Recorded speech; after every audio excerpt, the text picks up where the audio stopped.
Assalamualaikum warahmatullahi wabarakatuh. Perkenalkan, nama saya Farhan Muzamil Yusuf dari kelas SI 4501. Saya berasal dari grup E dan saya berada pada bagian Human Resource Policies and Practice. Jadi pada kesempatan kali ini saya akan membahas analisa perekrutan calon pekerja di perusahaan Grab Indonesia. Pasti pada tahu ya Grab Indonesia itu apa, yang pastinya Grab sendiri sudah pasti kalian pernah menggunakannya. Jadi untuk digunakan sehari-hari maupun kadang-kadang kalian juga menggunakannya. Grab Indonesia merupakan sebuah perusahaan yang berdiri pada tahun 2011 yang didirikan oleh Anthony Tan dan Hoi Ling Tan yang merupakan warga negara Malaysia, dan mereka membangun Grab itu karena melihat dampak negatif dari tidak efisiennya sistem transportasi yang ada pada saat itu. Grab sendiri merupakan aplikasi layanan transportasi terpopuler di Asia Tenggara. Kini telah berada di Singapura, Indonesia, Filipina, Malaysia, dan Vietnam, menghubungkan lebih dari 10 juta penumpang dan 185.000 pengemudi di seluruh Asia Tenggara. Grab tersedia di 7 negara Asia Tenggara, yaitu Indonesia, Thailand, Filipina, Malaysia, Singapura, Vietnam, dan juga Myanmar. Dan Indonesia sendiri telah menjadi pasar terbesar Grab, dan di Indonesia sudah banyak kota-kota yang telah memiliki Grab, antara lain Palembang, Bali, Bandung, Batam, Jakarta, Makassar, Malang, Medan, Padang, Semarang, Solo, Surabaya, Banjarmasin, Balikpapan, Pekanbaru, Lampung, Palu, Bengkulu, dan Yogyakarta. Apa aja sih layanan-layanan yang sudah disediakan oleh Grab? Pada saat ini, layanan Grab sudah menyediakan layanan on demand dengan jangkauan terluas di Asia Tenggara, dengan jumlah unduhan aplikasi mencapai 68 juta dan lebih dari 2 juta mitra pengemudi di seluruh Asia Tenggara, dan 154 kota di negara, termasuk di Indonesia. Apa aja sih layanan-layanan ataupun fitur yang telah disediakan Grab? Adapun layanan-layanan atau fitur yang telah disediakan Grab yaitu pertama Grab Taxi, yang kedua Grab Car, yang ketiga Grab Bike, yang keempat Grab Food, yang kelima Grab Express, yang keenam Grab Parcel, dan banyak lainnya. Adapun pembahasan yang akan kita bahas pada video kali ini yaitu bagaimana dasar pencarian calon pekerja pada Grab Indonesia. Yang kedua, bagaimana metode pencarian calon pekerja pada perusahaan Grab. Dan ada pun batasan yang difokuskan kepada video tersebut yaitu bagaimana pencarian calon pekerja di perusahaan Grab Indonesia, sehingga kita bisa tahu bagaimana alur cara merekrut calon pekerja. Yang pertama ada rekrutmen sumber daya manusia, artinya proses perekrutan pekerja yang dilakukan oleh perusahaan Grab Indonesia yaitu melakukan proses mencari, menemukan, dan menarik para pelamar untuk menjadi tenaga kerja pada organisasi tertentu. Tujuannya adalah untuk memenuhi kebutuhan sumber daya manusia sesuai dengan persyaratan yang dituntut suatu pekerjaan. Yang kedua adalah dasar pencarian sumber daya manusia, yang artinya merupakan sudut pandang mengenai apa yang harus dimiliki calon pekerja sebelum menjadi pekerja. Tujuannya untuk membuat standar perusahaan Grab Indonesia untuk para calon pekerja yang ingin masuk mendaftar sebagai mitra driver Grab Indonesia. Yang ketiga ada sumber rekrutmen sumber daya manusia. Dari hasil pembahasan menunjukkan bahwa sumber rekrutmen yang digunakan oleh Grab sendiri adalah rekrutmen melalui media internet atau sosial, yang kedua media cetak, dan juga rekomendasi dari pekerja. Ketika sumber rekrutmen yang digunakan tersebut, bila dikaitkan dengan sumber rekrutmen, dikategorikan sebagai sumber rekrutmen yang berasal dari luar perusahaan.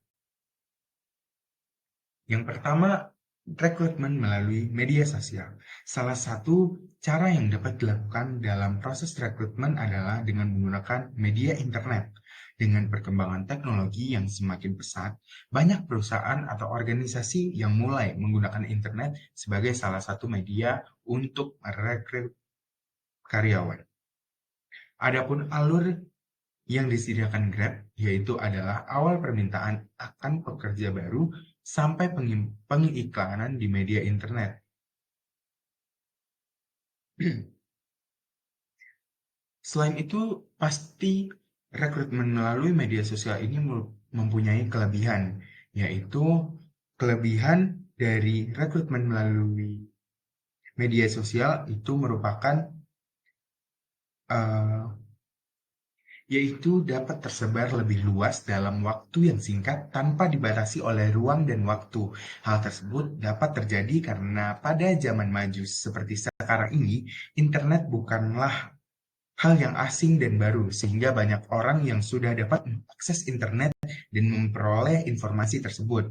Di sisi lain, proses rekrutmen melalui media sosial juga memiliki kelemahan, yaitu pasti media rekrutmen melalui media sosial itu pasti mengeluarkan biaya yang tidak kecil untuk pengiklanan lowongan pekerjaan. Selain itu, menurut pengalaman salah satu driver ojek online mengungkapkan bahwa pekerja baru hasil rekrutmen melalui media internet butuh waktu untuk beradaptasi yang cukup lama, dan jika kurang dapat beradaptasi membuat pekerja baru tersebut tidak dapat bekerja sama dengan baik.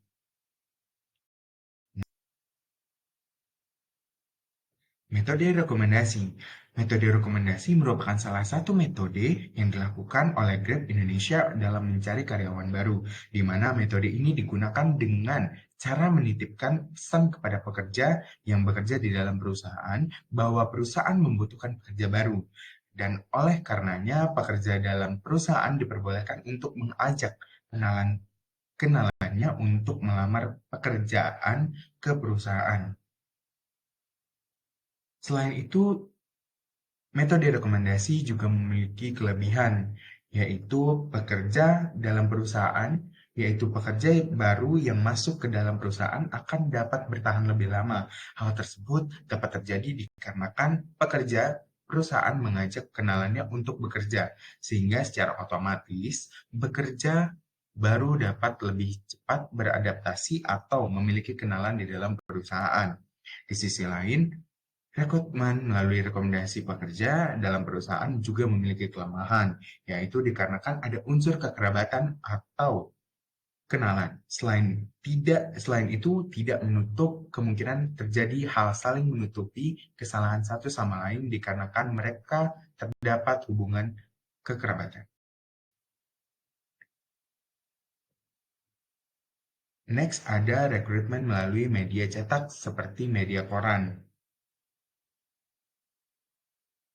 Rekrutmen melalui media cetak seperti koran itu adalah salah satu cara yang telah lama digunakan oleh perusahaan-perusahaan. Cara ini biasanya dilakukan dengan menyiapkan iklan lowongan kerja yang diterbitkan di koran atau surat kabar yang beredar di wilayah yang sesuai dengan kebutuhan perusahaannya.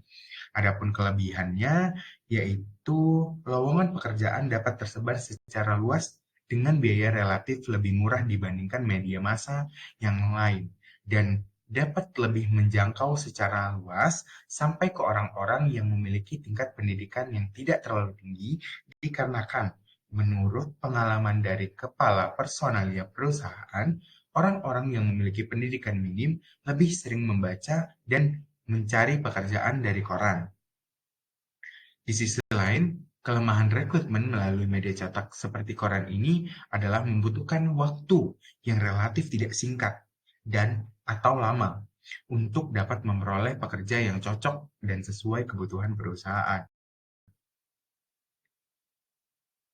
Next-nya ada metode rekrutmen sumber daya manusia.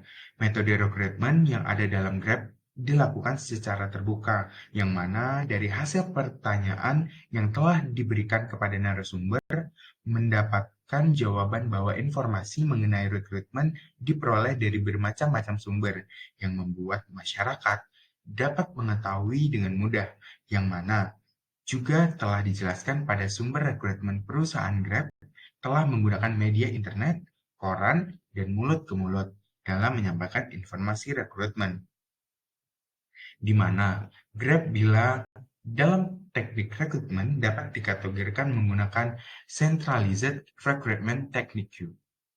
Kelebihan teknik rekrutmen yang telah digunakan oleh perusahaan tersebut yaitu lebih efisien dan menghemat biaya dikarenakan teknik rekrutmen ini dapat menarik sumber daya manusia yang dibutuhkan secara sekaligus untuk memenuhi kebutuhan sumber daya manusia di beberapa bagian perusahaan. Selain itu, dengan menggunakan teknik rekrutmen secara terpusat, perusahaan dapat lebih mudah mengontrol proses keluar masuknya pekerja yang terjadi di dalam perusahaan dengan teknik sentralisasi. Sentralisasi pemimpin dapat secara langsung mengawas dari kualitas sumber daya manusia yang dimiliki perusahaan, penyedia, dan keputusan penerimaan.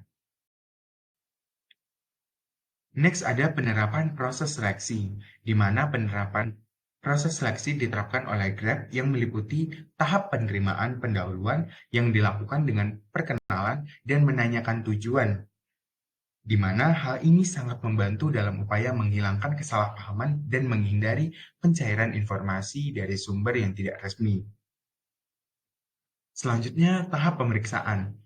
Tahap pemeriksaan referensi, di mana tahap ini dilakukan pemeriksaan dokumen-dokumen yang telah dibawa oleh calon pekerja. Next-nya ada wawancara dengan calon, dengan cara menggunakan wawancara format tidak terstruktur, dikarenakan pertanyaan wawancara timbul di saat wawancara dilakukan. Yang terakhir ada keputusan penerimaan, biasanya dilakukan by online internet, seperti perusahaan akan mengirim email ke calon kandidat bahwa ia lulus atau tidaknya pada seleksi penerimaan calon pekerja. Jadi bisa kita simpulkan bahwa dasar pencarian calon pekerja pada Grab selain kendaraan dengan batas tahun yang ditentukan dan smartphone HP, calon pekerja juga harus memiliki penunjang atau kelengkapan berkaitan dengan kendaraan serta identitas diri seperti KTP, SIM, dan lain-lain. Next-nya ada sumber rekrutmen eksternal yang digunakan oleh Grab. Hal itu dapat diketahui dalam penyampaian informasi perusahaan menggunakan media internet atau website, media sosial seperti Facebook dan Instagram, serta media cetak seperti koran dan melalui rekomendasi dari pekerja. Yang terakhir adalah metode rekrutmen, di mana metode rekrutmen yang dilakukan atau digunakan oleh Grab itu adalah metode rekrutmen terbuka, di mana metode ini dianggap lebih optimal dalam pencarian calon tenaga kerja. Diketahui bahwa kebutuhan tenaga kerja utamanya sebagai driver ojek online cukup banyak. Sekian yang bisa saya sampaikan. Mohon maaf bila ada kesalahan. Wabillahi taufiq wal hidayah. Wassalamualaikum warahmatullahi wabarakatuh.